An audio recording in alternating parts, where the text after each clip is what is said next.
శ్రీ ఎర్ని దుర్గా మహాకాళీ భైరవ్ అభిరామ్ గురు భవానీ భూతప్రేత పిశాచ నివారణ నరకోశ దృష్టికోశ నివారణ వ్యాపారాభివృద్ధి కొరకు గృహదోష గ్రహదోష నివారణ కొరకు కళ్యాణ దోష నివారణ సంతాన దోష నివారణ స్త్రీల శారీరక సమస్యలు మానసిక సమస్యలు చెడుపు చిళ్లంగ తీయుట దంపతుల మానసిక సమస్యలు భూమి యొక్క సమస్యలు ఆరోగ్య సమస్యలకు నాటు వైద్యం వాస్తు జ్యోతిష్యం గృహమునందు శాంతి హోమం అఘోరి పూజలు చేయుదురు. మరిన్ని వివరాలకు ఈ క్రింది నంబర్లకు సంప్రదించండి. నమస్తే, వెల్కమ్ టు వార్తాకిరణం. నేను కృష్ణకుమార్. వార్తల్లో ముందుగా హెడ్లైన్స్.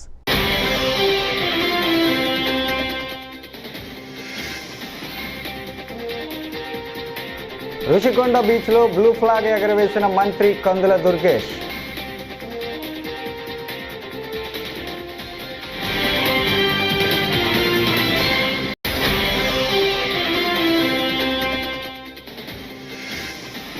అకాల వర్షాల కారణంగా నష్టపోయిన రైతుల పట్ల ప్రభుత్వం మానవత్వంతో వ్యవహరించాలి. వైఎస్ జగన్.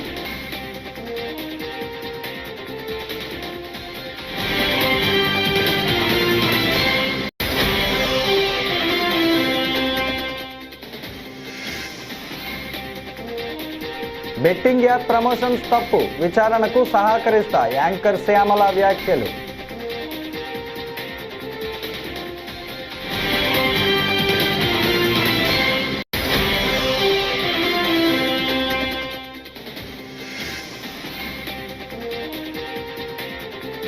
విడుదల రజనీ చేసిన వ్యాఖ్యలపై స్పందించిన ఎంపీ లావు శ్రీకృష్ణదేవరాయలు.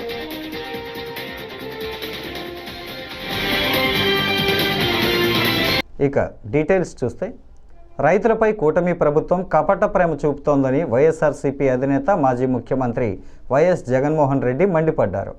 రాష్ట్రంలో అకాల వర్షాల కారణంగా రైతులు ఇబ్బందులు ఎదుర్కొంటున్నారని ఆందోళన వ్యక్తం చేశారు. ఇలాంటి సమయంలో ప్రభుత్వం రైతులకు ఇన్సూరెన్స్ ఇన్పుట్ సబ్సిడీ ఇచ్చి ఆదుకోవాలని ఆయన డిమాండ్ చేశారు. వైఎస్ జగన్ ఇవాళ వైఎస్ఆర్ జిల్లాలో పర్యటించారు. తాతిరెడ్డిపల్లిలో అకాల వర్షం కారణంగా పడిపోయిన అరటి పంటలను పరిశీలించారు. ఈ సందర్భంగా పంట నష్టపోయిన రైతులతో ఆయన మాట్లాడారు. పంట నష్టం కారణంగా వారి ఆవేదనను అర్థం చేసుకున్నారు. రైతులను ఆదుకుంటామని హామీ ఇచ్చారు. ప్రభుత్వం ఆదుకోకపోతే రైతుల కోసం పోరాటం చేస్తామని వైఎస్ జగన్ భరోసా కల్పించారు. అనంతరం వైఎస్ జగన్ మీడియాతో మాట్లాడారు. మున్పే దాన్ని ప్రారంభించడం కూడా జరిగింది.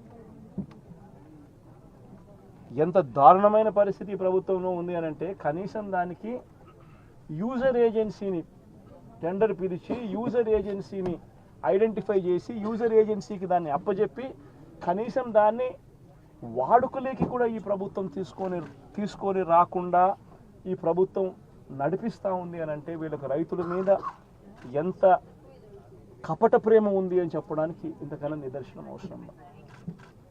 అక్కడే గన యూజర్ ఏజెన్సీని గన ఇచ్చి ఉండింటే 500 మెట్రిక్ టన్నులకు సంబంధించిన సామర్థ్యం ఆ కోల్డ్ స్టోరేజ్లో ఉంది కాబట్టి యూజర్ ఏజెన్సీని గన పెట్టి ఉండింటే ఆ యూజర్ ఏజెన్సీ అరటికి సంబంధించిన కొనుగోలు చేసేవాడు. వీళ్ళు రైతన్నలు ఆ యూజర్ ఏజెన్సీ అక్కడ పనిచేస్తూ ఉంది కాబట్టి వీళ్ళైనా కూడా అక్కడ పెట్టుకునే పరిస్థితి ఉండేది. మా ప్రభుత్వ హయాంలో ఏ రకంగా ఎక్స్పోర్ట్ చేసినాము 2 కంటైనర్లను పెట్టి అరటికి సంబంధించి అవి ఇంకా ప్రోత్సహించబడేటివి. ఈరోజు చూస్తే ఎంత దారుణమైన పరిస్థితి అని అంటే, ఒకవైపున రైతుల పరిస్థితి ఈ వర్షాల వల్ల ఈ గాలుల వల్ల ఇటువంటి దారుణమైన పరిస్థితి ఒకవైపున ఉంటే, మరోవైపున రేటు చూస్తామా అంటే నెల కిందట 26,000 పలికిన రేటు ఈరోజు 9,000 రూపాయలకు పడిపోయిన పరిస్థితులు చూస్తూ ఉన్నాం. బెట్టింగ్ యాప్ల ప్రమోషన్ కేసులో వైకాపా అధికార ప్రతినిధి శ్యామల పంజాగుట్ట పోలీసుల ఎదుట విచారణకు హాజరయ్యారు. పోలీసులు శ్యామలను 3 గంటల పాటు విచారించారు. అనంతరం ఆమె మీడియాతో మాట్లాడారు. పోలీసుల విచారణకు తాను పూర్తి స్థాయిలో సహకరిస్తున్నట్లు చెప్పారు.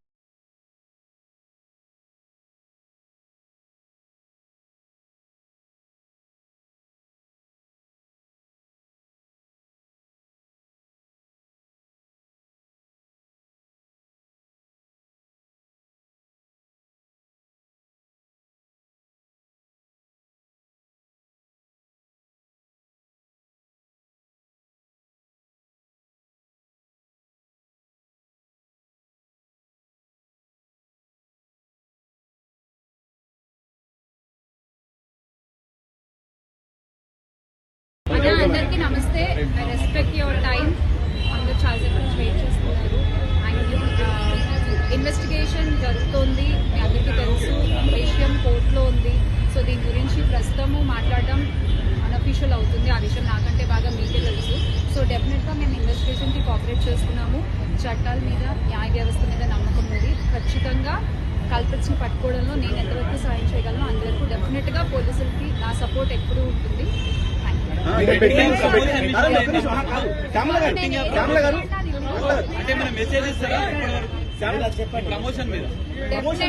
డెఫినెట్ గా ఇది తప్పు. అండ్ ఆ కుటుంబాలకు ఎవరైతే నష్టపోయారో వాళ్ళకు కూడా ఖచ్చితంగా ఆ లోటు ఎవరు తీర్చలేనిది.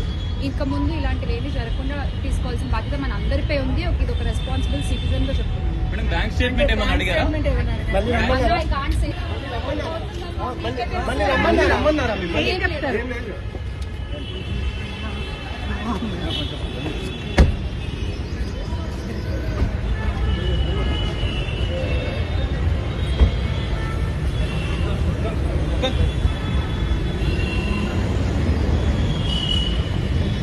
క్రషర్ యజమానులను భయపెట్టిన అంశంలోనే మాజీ మంత్రి విడుదల రజనీ కేసులు ఎదుర్కొంటున్నారని ఎంపీ లావు శ్రీకృష్ణదేవరాయలు అన్నారు. నిన్న రజనీ చేసిన వ్యాఖ్యలపై ఆయన స్పందించారు. మీ ఒత్తిడితోనే స్టోన్ క్రషర్స్పై భారీగా జరిమానా వేయబోయారనేది నిజం కాదా అని సూటిగా ప్రశ్నించారు. 40 ఏళ్ల నుంచి విద్యా సంస్థలు నడుపుతున్న తాము ఏనాడు భూములు కావాలని ప్రభుత్వాలను అడిగింది లేదని స్పష్టత ఇచ్చారు.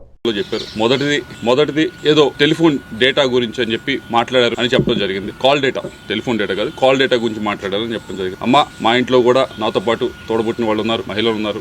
మా ఇంట్లో మహిళలకు ఒక న్యాయం, బయట మహిళలకు ఒక న్యాయం అని భావించే వ్యక్తిని నేనైతే కాదు. అది తమరు గుర్తు పెట్టుకోవాలని చెప్పి తెలియజేస్తా ఉన్నాను. రెండో విషయం, ఏదో ల్యాండ్ విషయం అని చెప్పి మాట్లాడారు. ఏదో విశాఖపట్నంలో ఏదో ల్యాండ్ ఉంది, అది ఇది అని మాట్లాడటం జరిగింది. అమ్మ, మేము 45 సంవత్సరాలుగా 1977 నుంచి విజ్ఞాన విద్యా సంస్థలు నడుపుతా ఉన్నాం. ఈ 45 సంవత్సరాలు పైగా ఉన్న ప్రయాణంలో ఆంధ్ర రాష్ట్రంలో కాదు, దేశం మొత్తం ఎక్కడా కూడా, ఆంధ్ర రాష్ట్రంలో కాదు దేశం మొత్తంలో ఎక్కడా కూడా గవర్నమెంట్ కి మేము రిక్వెస్ట్ పెట్టి మాకు ల్యాండ్ అలాట్ చేయండి అని చెప్పి ఒక్క దగ్గరన్నా మేము ల్యాండ్ అలాట్ చేయించుకున్న దాఖలాలు ఉంటే దయచేసి మీడియా మిత్రులకు చూపించాలి, లేకపోతే బయటకు తీసుకొచ్చి చూపించండి. తప్పకుండా 45 సంవత్సరాలు ఎప్పుడు కూడా మేము ఎక్కడ ఏ గవర్నమెంట్ దగ్గర నుంచి కూడా ల్యాండ్ మేము విద్యా సంస్థలు పెడతాము, మాకు ల్యాండ్ ఇవ్వండి అని చెప్పి మేము ఎప్పుడు కూడా అడిగింది లేదు, తీసుకుంది లేదు. వచ్చి 9 నెలలు అవుతుంది. అమరావతిలో చాలా మంది ఇంకా మాకంటే కూడా అక్రెడిటేషన్ తక్కువ ఉన్న వాళ్ళు కూడా స్కూల్స్ కానీ యూనివర్సిటీస్ కానీ పెట్టుకుంటామని చెప్పి ల్యాండ్ కోసం అప్లై చేస్తున్నారు. నేను ఇప్పటిదాకా మీరు చూసుకోండి, ఎక్కడికన్నా ఏ ఆఫీస్ దగ్గరికి వెళ్ళినా చూసుకోండి, ఇప్పటిదాకా నేను ఒక అప్లికేషన్ అమరావతిలో నాకు ల్యాండ్ ఇవ్వందని చెప్పి పెట్టింది కూడా లేదు. విశాఖపట్నం ల్యాండ్కి సంబంధించి అది 2009లో మేము అప్పుడు కాంగ్రెస్ గవర్నమెంట్ ఉన్నప్పుడు మీకు ఎవరో తప్పు ఇన్ఫర్మేషన్ ఇస్తున్నారు, 2019 అని కాదు, 2009లో కాంగ్రెస్ గవర్నమెంట్ ఉన్నప్పుడు ఆక్షన్ వేస్తే అలాట్మెంట్ కాదు, అలాట్మెంట్ కి ఆక్షన్ కి కొద్ది తేడా తెలుసుకోండి.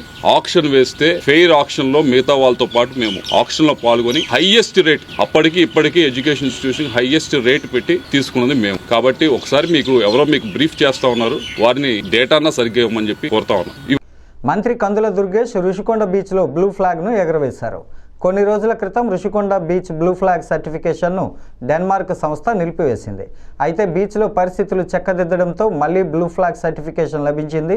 2 రోజుల క్రితం జిల్లా కలెక్టర్కు సంస్థ ప్రతినిధులు బ్లూ ఫ్లాగ్ సర్టిఫికేట్ను అందజేశారు. ఈ నేపథ్యంలో మంత్రి బ్లూ ఫ్లాగ్ను ఎగరవేశారు. ఈ సందర్భంగా కందుల దుర్గేష్ మాట్లాడుతూ అంతర్జాతీయ పర్యాటకులను ఆకర్షించేందుకు బ్లూ ఫ్లాగ్ తోడ్పడుతుందని చెప్పారు. బీచ్ పరిశుభ్రంగా ఉండేందుకు పర్యాటకులు అన్ని విధాలా సహకరించాలని ఆయన కోరారు.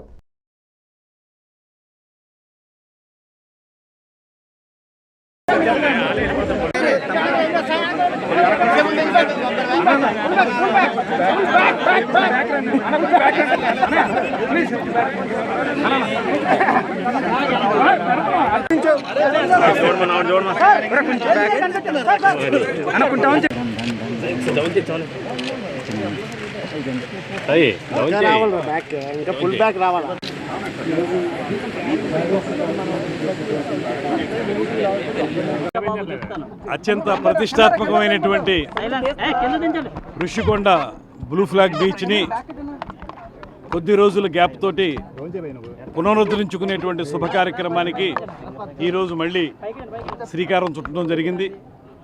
నిజానికి ఇక్కడ నిర్వహణ లోపం అంటూ ప్రత్యేకంగా ఏమీ లేదు, కానీ గత ప్రభుత్వం తాలూకు కొన్ని ఇబ్బందికరమైనటువంటి అంశాలు,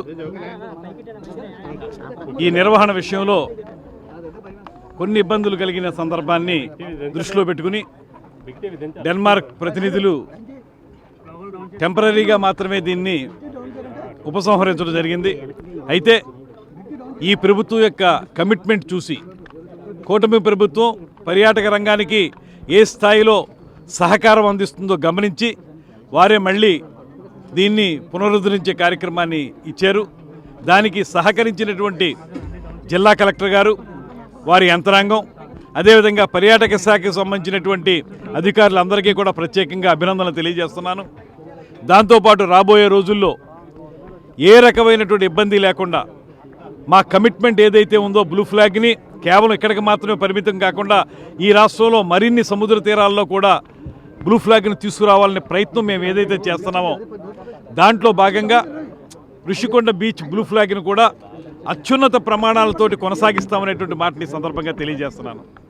దానికి సంబంధించి గత ప్రభుత్వం తాలూకు విధానాలు కొన్ని లోపభూయిష్టంగా ఉన్నాయనేటువంటి మాట. తిరుమల శ్రీవారిని సినీ నటుడు సుమన్ దర్శించుకున్నారు. విఐపి ప్రారంభ విరామ దర్శన సమయంలో స్వామివారి సేవలో ఆయన పాల్గొన్నారు. తిథిదే అధికారులు ఆయనకు స్వాగతం పలికి దర్శన ఏర్పాట్లు చేశారు. అనంతరం గర్భాలయంలో స్వామివారిని దర్శించుకున్న ఆయనకు రంగనాయకుల మండపంలో పండితులు ఆశీర్వచనం చేసి స్వామివారి తీర్థప్రసాదాలను అందజేశారు. అనంతరం ఆలయం వెలుపల మీడియాతో సుమన్ మాట్లాడారు. తాను ప్రస్తుతం నటిస్తున్న సినిమాల గురించి వివరాలను తెలియజేశారు.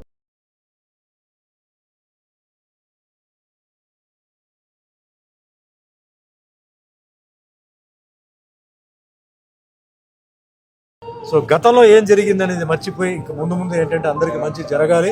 అది ఏదైనా సరే, సినిమా ఉండొచ్చు, రాజకీయం ఉండొచ్చు, వ్యాపారం ఉండొచ్చు, అందరూ క్షేమంగా ఉండాలి. అదే మాదిరి అందరూ మంచి ఆరోగ్యంతో ఉండాలి. అండ్ అందరూ మంచి వాళ్ళ బిజినెస్ అన్నీ బాగా ముందుకు వెళ్ళాలి. పిల్లలు బాగా చదువుకోవాలి. అండ్ రాష్ట్రంలో కూడా చాలామంది ఏంటంటే డెవలప్మెంట్ జరగాలి. సో అందరూ బాగుండాలి. ఇది అంతకన్నా ఇంకా దేవుడి దగ్గర అడిగేది లేదు. మా అన్ని ఫ్యామిలీస్, మా అభిమానులు, మా కోసం ప్రార్థన చేసిన వాళ్ళు, నాతో పాటు ట్రావెల్ చేస్తున్న వాళ్ళు, ట్రావెల్ చేసిన వాళ్ళు అందరూ బాగుండాలి, అందరూ హ్యాపీగా ఉండాలి. కష్టంతో వెంకటేశ్వర స్వామిని అడిగారు. హిందీ తెలుగు కాంతా అని ఒక సినిమా జరుగుతుంది. అది షూటింగ్ గుజరాత్లో సాపుతారా అన్న ఊర్లో జరిగింది. తెలుగు కన్నడ దాంట్లో సత్యంగారు అబ్బాయి అని చెప్పేసి నేను చెప్పేదాన్ని main lead roles, almost all lead roles చేస్తున్నాను. ధర్మస్థల నియోజకవర్గం అంటే 3 సినిమాలు ఇది మెయిన్ లీడ్ రోల్స్ కింద చేస్తున్నాను. మిగతా నేను క్యారెక్టర్ ఆర్టిస్ట్ కదా. అదే మాదిరిగా కన్నడ అండ్ మలయాళం, ఒరియా ఈ లాంగ్వేజెస్లో జరుగుతుంది షూటింగ్. తులు లాంగ్వేజ్లో కూడా ఒక పిక్చర్ నెత్తెరకెరె అనే ఒక సినిమా ఫస్ట్ టైం నేను తులు లాంగ్వేజ్లో ఎంటర్ అయ్యాను నేను. సో పిక్చర్ చాలా బాగా వచ్చింది, క్యారెక్టర్ కూడా చాలా బాగా వచ్చింది. సో ప్రజెంట్ దేవుడు ఆశీర్వాదం వల్ల అంటే నేను బిజీగా ఉన్నాను, వేరే లాంగ్వేజెస్లో బిజీగా ఉన్నాను, బాగా తిరుగుతున్నాను. సో నాకు దేవుడిచ్చిన మీ అందరికీ తెలుసు, అన్నమయ్యలో వెంకటేశ్వర స్వామిగా నాకు ఇచ్చారు, రామదాసుల రాముడికి ఇచ్చారు, సత్యనారాయణ స్వామిలో ఆ దేవుడి పాత్ర ఇచ్చారు. సో నేను అనుకున్న దానికన్నా ఎక్కువగా దేవుడు నాకు ఇవ్వడం నిజంగా మా తల్లిదండ్రులు చేసిన పుణ్యం, నా పుణ్యం. ఎటువంటి సినిమా బ్యాక్గ్రౌండ్ లేని వాడికి భగవంతుడు వచ్చి మాకు అవకాశం ఇవ్వడం, ఆ భగవంతుడు ఎప్పుడు నేను మర్చిపోను. మా వెంకటేశ్వర స్వామి మాకు. ప్రముఖ వ్యాఖ్యాత నటుడు ప్రదీప్ మాచిరాజు హీరోగా నటించిన చిత్రం అక్కడ అమ్మాయి ఇక్కడ అబ్బాయి. దీపికా పిల్లై కథానాయికగా ఈ చిత్రం ఏప్రిల్ 11న ప్రేక్షకుల ముందుకు రాబోతోంది. మూవీ ప్రమోషన్స్లో భాగంగా చిత్ర బృందం విశాఖలో సందడి చేసింది. ఈ సందర్భంగా ప్రదీప్ మాచిరాజు మాట్లాడుతూ అన్ని వర్గాల ప్రజలను ఆకట్టుకునే కథనం, వినోదాత్మక చిత్రంగా ఇది నిలుస్తుందన్నారు. నేను కూడా చాలా జాగ్రత్తగా అయినా ఆ టైటిల్కి ఎంత వాల్యూ ఉందో, ఎంత రీచ్ ఉందో దానికి తగ్గట్టుగానే అంతే ఎంటర్టైన్మెంట్ మొత్తం కొట్టేసేవాళ్ళం మీరు. Thank you so much. నన్ను ఎలా చూపిస్తే ప్రేక్షకులు ఎంజాయ్ చేస్తారు, నన్ను ఎలాంటి పరిస్థితుల్లో పెడితే కథలో ప్రేక్షకులు ఎంజాయ్ చేస్తారో బాగా తెలుసు కాబట్టి వాళ్ళు అలాగే ఈ సినిమాని చేశారు. సో ఫస్ట్ టైం ఆ లైన్ చెప్పినప్పుడే నాకు చాలా చాలా ఇంట్రెస్టింగ్ అనిపించింది. యూనో ఇందులో ఫైట్లు, యాక్షన్లు, భారీ భారీ డ్యాన్సులు అని కాదు, ఒక సరదా ఎన్విరాన్మెంట్లో ఒక ఊరు పరిస్థితుల్లో నేను ఇరుక్కుపోవడం అనేది, అండ్ ఆ కండిషన్స్ చాలా వింతగా ఉంటాయి వీళ్ళ ఊరిలో. సో ఆ వింత కండిషన్స్ అన్నిటినీ నేను ఫాలో అవుతూ, మీరు ఫస్ట్ సాంగ్లో కూడా చూస్తుంటారు, నా కళ్ళ గంతలు బట్టి ఊర్లో తిప్పుతూ ఉంటారు. ఇంజనీర్ కళ్ళగంతలు గట్టి తిప్పితే ఏమవుద్దో సినిమాలో ఉంటుంది. సో అలాంటి పరిస్థితుల్లో నేను వీళ్ళందరి మధ్యలో నుంచి ఎలా తప్పించుకున్నాను, అక్కడ అమ్మాయి ఇక్కడ అబ్బాయి ఎలా కలిశారు అనేది ఆ పాయింట్ చెప్పినప్పుడు నాకు చాలా కొత్తగా అనిపించింది. అండ్ ఇలాంటి లైన్ కానీ ఇలాంటి కథ కానీ రీసెంట్ టైమ్స్లో నేను ఎక్కడా వినలేదు. అది ఎంటర్టైనింగ్గా ఉంది. అండ్ కుటుంబ సమేతంగా కూర్చొని చూడగలిగే సినిమా అనగానే నాకు వెంటనే హ్యాపీ అనిపించింది. బికాస్ నన్ను ఇన్నాళ్ళు ఆదరించిన వాళ్ళే. ట్రైలరు ఒక మంచి రోజు కోసం వెయిట్ చేసాము, అంతకంటే ఏం లేదు. మంచి రోజు కోసం వెయిట్ చేసాము. అండ్ చాలా సినిమాలు రిలీజ్ కూడా అవుతున్నాయి. రైతులకు మంచి చేయాల్సిన కూటమి ప్రభుత్వం ఎక్కడుందని సిపిఐ రాష్ట్ర కార్యదర్శి రామకృష్ణ సోమవారం ప్రశ్నించారు.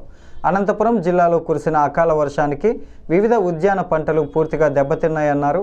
నష్టపోయామని గమనించిన రైతులు ఆత్మహత్యకు పాల్పడితే కూటమి నేతలు రైతులను పరామర్శించిన పాపాన పోలేదని ఆయన మండిపడ్డారు. రైతులు ఆత్మహత్యలకు పాల్పడొద్దని, ఉద్యమాలు చేసి రైతుల సమస్యలు పరిష్కరిస్తామని అన్నారు. రాత్రి కురిసిన అకాల వర్షాలకు ప్రత్యేకించి ఉద్యాన పంటలు ఉన్న చోట రైతులు తీవ్రంగా నష్టపోయారు. ఎందుకంటే ఉద్యాన పంటలంటే రైతులకు పెట్టుబడి కూడా ఎక్కువ. లక్షలాది రూపాయలు పెట్టుబడి పెట్టి పంటలంతా నష్టపోయిన సందర్భంలో రైతులందరూ కూడా అల్లాడిపోతూ ఉన్నారు. దిక్కుదోచని పరిస్థితుల్లో ఎల్లనూరు మండలం నిర్యాంపల్లికి సంబంధించిన 2 రైతులు లక్ష్మీనారాయణ, చిన్న వెంగప్ప ఇద్దరు కూడా ఆత్మహత్యకు పాల్పడినారు. చాలా బాధాకరం. ఎందుకంటే రైతు ఉన్నది ఆల్రెడీ అప్పుల్లో ఉన్నాడు, ఇబ్బందుల్లో ఉన్నాడు, కష్టాల్లో ఉంటున్నాడు. వాళ్ళకి ఈతి బాధలు ఇప్పుడు కాదు, ఎప్పటి నుంచో ఉన్నాయి. కాబట్టి ఏమంటే ఇవాళ ప్రభుత్వం పైన పోరాడి వారికి ఏదైనా అన్యాయం జరిగినప్పుడు, బాధలు కలిగినప్పుడు అది ముందుకుండి ఎంతో సాధించుకోవాలి తప్ప ఈ రకంగా వారి ఆత్మహత్యలకు, అఘాయిత్యాలకు పాల్పడాల్సిన అవసరం లేదు. ఆ రైతాంగులకు కూడా నేను అదే చెప్తా ఉన్నాను. మీ ద్వారా రైతాంగానికంతా విజ్ఞప్తి చేస్తూ ఉన్నాను. ఇవాళ పంట నష్టపోయిన రైతాంగాన్ని ఆదుకోవాల్సిన బాధ్యత ప్రభుత్వం పైన ఉంది. ఆ రకంగా ప్రభుత్వం పైన ఒత్తిడి పెంచడానికి ఖచ్చితంగా మనమందరం సమైక్యంగా ముందుకు సాగుదాం. ఇవాళ ఎవరైతే 2 రైతులు అఘాయిత్యానికి పాల్పడ్డారో వారికే కాకుండా ఆ ఊళ్ళో పంట నష్టపోయిన ప్రతి ఒక్కరికి కూడా ఆ మండలాల్లో, తర్వాత అక్కడ పులివెందుల నియోజకవర్గంలో కూడా పంట నష్టపోయారు. ముఖ్యంగా పండ్ల తోటలు నష్టపోయినప్పుడు లక్షలాది రూపాయల పెట్టుబడులు కూడా నష్టపోతారు. కాబట్టి అప్పుల పాలవుతూ ఉన్నారు. కాబట్టి ఈ దశలో ప్రభుత్వం పూర్తిగా వారికి అండగా ఉండాలి. ఇవాళ అక్కడ జరిగిన పంట నష్టపరిహారం దీనిపైన ముఖ్యమంత్రి గారికి కూడా ఉత్తరం రాయడం జరుగుతుంది. అంతేకాకుండా వ్యవసాయ శాఖ మంత్రి అచ్చెన్నాయుడు గారికి కూడా విజ్ఞప్తి చేస్తూ ఉన్నా. ఇవాళ పంట నష్టపోయిన ప్రాంతాల్లో మీరు స్వయంగా సందర్శించి రైతులకు ధైర్యం చెప్పాలని చెప్పి కూడా కోరుతా ఉన్నా. ఎందుకంటే రైతుల్లో మన మనోధైర్యాన్ని నింపకపోతే వారు ఇలాంటి అఘాయిత్యాలకు పాల్పడితే ప్రభుత్వానికి కూడా చెడ్డ పేరు వస్తుంది. కాబట్టి వ్యవసాయ తాడిపత్రి, సింగనమల మండలాల్లో శనివారం కురిసిన అకాల వర్షాలకు అరటి, బొప్పాయి రైతులు తీవ్రంగా నష్టపోయారని, వారిని ప్రభుత్వమే ఆదుకోవాలని తాడిపత్రి మున్సిపల్ చైర్మన్ జేసీ ప్రభాకర్ రెడ్డి ఆదివారం పేర్కొన్నారు. ఎన్నో ఆశలతో రైతులు డబ్బులు వడ్డీకి తెచ్చి పంటలు సాగు చేశారన్నారు. అకాల వర్షాలు వారికి కన్నీళ్లే మిగిల్చాయని తెలిపారు. కలెక్టర్ వినోద్ కుమార్ నివేదిక తెప్పించుకొని బాధిత రైతులను ఆదుకోవాలని కోరారు.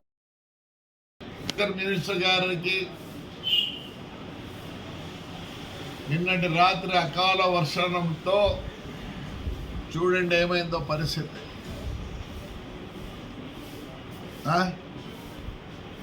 రైతు ఏమైపోతాడో మరి స్పందించాలా. పెద్దవడుగురులో, కొండుపల్లి, యాడికి మండలం, పచ్చార్మేకలపల్లి, రాయల్ చెరువు, పెద్దపప్పూరు, చిన్నపప్పూరు, గార్లదిన్నె, ధర్మాపురం, వరదాయపల్లి, ముచ్చుకోట, షేక్పల్లి, కొట్టాలపల్లి, కమ్మవారపల్లి, సోమనుపల్లి, జేకొత్తపల్లి, అమల్దిన్నె, పసులూరు, చింతలపల్లి, చిక్కేపల్లి, తిమ్మంచెరు, నారాపురం చెల్లో ఇదండి పరిస్థితి. ఇది పరిస్థితి. కలెక్టర్ గారు మంచి వాళ్ళు, మీరు చాలా ఇంట్రెస్ట్గా ఈ అరటి చెట్ల కోసం, అరటి రైతు కోసం బాగా పాటుపడుతున్నారు. ఇంకా అలా చూసుకుంటే పుట్లూరు మండలం, ఎల్లనూరు మండలం కూడా బ్రహ్మాండమైన నష్టం జరిగింది. కాబట్టి మాకు అంతో ఇంతో కలెక్టర్ మీద నమ్మకం ఉంది. ఎందుకంటే ఆయన వచ్చినప్పటి నుంచి రైతాంగం కోసం మననే స్విట్జర్లాండ్ వాళ్ళు వస్తే కూడా పాపం ఇక్కడ మా తాడిపత్రికి వచ్చి ఆయన చాలా కష్టపడ్డాడు. కానీ ఈ పొద్దు రైతులు ఈ స్థితికి వచ్చారు. దీన్ని ఎలా అయినా కానీ మీరు కలెక్టర్ గారు దయచేసి దయచేసి దయచేసి ఆదుకోండి. మీరు ఆదుకోకపోతే చాలా మంది ఊరేసుకునే పరిస్థితుల్లో వచ్చినారు. మీరు పైకి రిపోర్ట్ పంపండి. హార్టికల్చర్ వాళ్ళు ఎక్కడున్నారో మాకు తెలియదు. మీరు వచ్చే నివేదిక. మాచర్లపట్నంలోని తహసీల్దార్ కార్యాలయంలో ప్రతి సోమవారం ప్రజా సమస్య పరిష్కార వేదిక ఉంటుందని తహసీల్దార్ బి కిరణ్ కుమార్ తెలిపారు. అదేవిధంగా ప్రతి శనివారం ఆర్ఓఆర్ కోర్టు ద్వారా భూ సమస్యలను పరిష్కరిస్తామన్నారు. సోమవారం ఆయన విలేకరుల సమావేశాన్ని నిర్వహించారు. ఈ క్రమంలో ప్రజా సమస్య పరిష్కార వేదిక ఆర్ఓఆర్పై ప్రజలకు అవగాహన కల్పిస్తూ పలు సూచనలు చేశారు. ఈరోజు గౌరవ జిల్లా కలెక్టర్ గారి ఆదేశాల మేరకు ప్రతి మండే ప్రతి సోమవారం కూడా మన తహసీల్దార్ ఆఫీస్ మాచర్ల నందు PGRS public grievance redressal system ఈ కార్యక్రమం అనేది చేపట్టడం జరుగుతుంది. ప్రతి సోమవారం కూడా 10:30కు స్టార్ట్ అవుతుంది ప్రోగ్రాము. అదేవిధంగా మేమందరం కూడా ఆన్లైన్లో వీడియో కాన్ఫరెన్స్లో జిల్లా హెడ్ క్వార్టర్స్ కనెక్ట్ అయి ఉంటాము. అక్కడ ఏదైనా ఫైల్ చేసినప్పుడు కలెక్టర్ గారు మమ్మల్ని పిలిచి దానికి సంబంధించినటువంటి వివరాలు, అప్లికేషన్ సంబంధించిన వివరాలు మాకు తెలియపరుస్తారు. సైమల్టేనియస్గా మేము కూడా ఇక్కడ పీజీఆర్ఎస్ కండక్ట్ చేయడం జరుగుతుంది. ఈ పీజీఆర్ఎస్లో ఇప్పటికీ ప్రతి 3 సోమవారాల నుంచి మేము ఆన్లైన్లో రిజిస్టర్ కూడా చేయడం జరుగుతుంది. ఇప్పటివరకు కూడా దాదాపు 12 అప్లికేషన్స్ లాస్ట్ వీక్ వరకు, లాస్ట్ మండే వరకు కూడా 12 అప్లికేషన్స్ మనం పీజీఆర్ఎస్ పోర్టల్లో రిజిస్టర్ చేసి వాళ్ళకి అప్లికెంట్స్కి మనం నోటీస్ ఇవ్వడం జరుగుతుంది. అదేవిధంగా ఈ వారం కూడా కండక్ట్ చేశాము. ఇప్పుడు 4 అప్లికేషన్స్ మన దగ్గరికి వచ్చాయి. ఈ 4 అప్లికేషన్స్ సంబంధించి ఒక 3 అప్లికేషన్స్ వచ్చేసి వెబ్లాండ్ కరెక్షన్స్, ఆన్లైన్లో మా పేరు ఎక్కించమని, వేరే వాళ్ళ పేరు నమోదయ్యింది అది తీసేసి మళ్ళీ మాది ఎక్కించమని చెప్పేసి ఒక 3 అప్లికేషన్స్ వచ్చినాయి. అదేవిధంగా వెబ్లాండ్లో అసలు ఒక సర్వే నెంబర్ పోర్ట్ అవ్వలేదు, ఆ నెంబర్ సంబంధించి పోర్ట్ చేయించమని చెప్పేసి మొత్తం 4 అప్లికేషన్స్ మనకి ఈరోజు మండే గ్రీవెన్స్లో ఫైల్ అవ్వడం జరిగింది. వాటికి సంబంధించి మేము ఆల్రెడీ ఆన్లైన్ రిజిస్టర్ కంప్లీట్ చేయడం జరిగింది. ఇవన్నీ కూడా మేము ఎవ్రీ సాటర్డే మళ్ళీ అంటే ఏదన్నా ల్యాండ్ డిస్ప్యూట్ సంబంధించి గ్రీవెన్స్ ఏదైనా ఫైల్ అయితే బోత్ పార్టీస్కి, అప్లికెంట్కి అదేవిధంగా రెస్పాండెంట్స్ ఎవరైతే ఉన్నారో వాళ్ళకు కూడా మేము నోటీస్ ఇవ్వడం జరుగుతుంది. నోటీస్ ఇచ్చి ఆర్ఓఆర్ కోర్టు కండక్ట్ చేయడం జరుగుతుంది. ఈ ఆర్ఓఆర్ కోర్టు అంటే ఆడపిల్ల పుట్టిందని మా ఇంట్లోకి రావద్దని మరిది కానిస్టేబుల్ అయిన విజయకృష్ణ ఇబ్బందులకు గురిచేస్తున్నాడని హరిప్రియ సోమవారం మీడియాకు తెలిపారు. కంచికచెర్ల మండలం కీసరా గ్రామానికి చెందిన చిల్లా వంశీకృష్ణకి 2023లో తెలంగాణ రాష్ట్రం ఎర్రుపాలెం తెల్లపాడు గ్రామానికి చెందిన హరిప్రియకు వివాహం జరిగింది. 11 నెలల క్రితం ఆడపిల్ల పుట్టడంతో భర్త వంశీకృష్ణ తమ్ముడు విజయకృష్ణ కొట్టి బయటకు నెట్టివేశారని ఆరోపిస్తోంది. కేశవ గ్రామంలోని చెల్ల వెంకటరామ కుమారుడు వంశీకృష్ణకి ఇచ్చారు. పెళ్ళైన తర్వాత నెలకి కళ్యాణలక్ష్మి డబ్బులు ఇవ్వమని వాళ్ళ తమ్ముడు కానిస్టేబుల్ విజయకృష్ణ ఇవ్వమనంటే మేము అమ్మోళ్ళు ఇవ్వలేదని దొంగతనం ఎత్తా అని సంవత్సరానికి నా మీద దొంగతనం వేసి డెలివరీ అయిన తర్వాత 11 ఏళ్ళు నన్ను మా ఇంట్లోనే ఉంచారు. ఆడపిల్లని తీసుకొచ్చుకోకుండా అక్కడే ఉంచి నన్ను దొంగ అని మా ఆయనతో నన్ను కలవనీయకుండా అక్కడే ఉంచారు. పంచాయతీలు పెట్టి తీసుకొచ్చుకొని 18 రోజుల నుంచి ఇంట్లో నన్ను టార్చర్ పెడుతున్నారు. 2 సంవత్సరాలు అవుతుంది పెళ్ళై 2 సంవత్సరాలు ఇంట్లోనే ఉంచి మా ఆయన లేనప్పుడు నన్ను తిట్టడం వాళ్ళ ఇంట్లో వాళ్ళందరూ, ఆయన వచ్చిన తర్వాత చెప్పి నన్ను కొట్టిస్తున్నారు. కానిస్టేబుల్ మొత్తం ఎంత చేపించేది. కానిస్టేబుల్ ఏమవుతాడమ్మా? నాకు మరిది అతని పేరేంటమ్మా? విజయకృష్ణ. ఎక్కడ చేస్తాడు? సచివాయలో చేస్తాను. వాళ్ళే కాకుండా వాళ్ళ తోటకోడళ్ళ అమ్మ, నాన్న, వాళ్ళ తమ్ముడు వాళ్ళు కూడా నా మీద కొట్టడానికి వస్తున్నారు. వాళ్ళ బంగారం చేపిమన్నారు. మళ్ళీ డెలివరీ అయిన తర్వాత పిల్లని ఉయ్యాలు వేసే రోజు మా కొడుకు కానిస్టేబుల్ ఎస్ఐని డిఎస్పీని వాళ్ళందరినీ పిలుచుకోవాలి, మటన్ పెట్టి భోజనాలు పెట్టండి ఇబ్బంది పెట్టారు. పెట్టలేదని అప్పటి నుంచి ఇంట్లో గొడవలు మొదలుపెట్టారు. నాకు మా ఆయనకి గొడవ పెట్టి ఇప్పటివరకు మమ్మల్ని ఇద్దరిని కలిసి ఉంచిందే లేదు. 18 రోజుల నుంచి ఇద్దరిని వేరుగా ఉంచుతున్నారు. నన్ను మాట కూడా మాట్లాడకుండా పక్కన కూర్చోబెట్టి నాకు పిల్లని కూడా ఇవ్వకుండా పిల్లని వాళ్ళే తీసుకొని 18 రోజుల నుంచి నాకు ఇవ్వకుండా నన్ను ఏడిపిస్తున్నారు. ఈ వార్తలు ఇంతటితో సమాప్తం. నమస్కారం.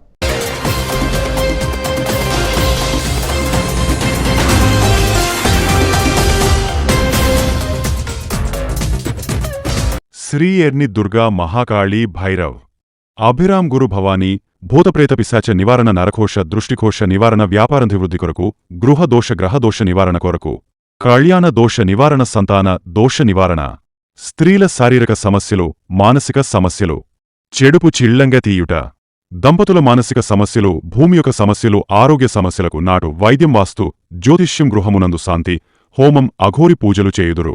మరిన్ని వివరాలకు ఈ క్రింది నంబర్లకు సంప్రదించండి.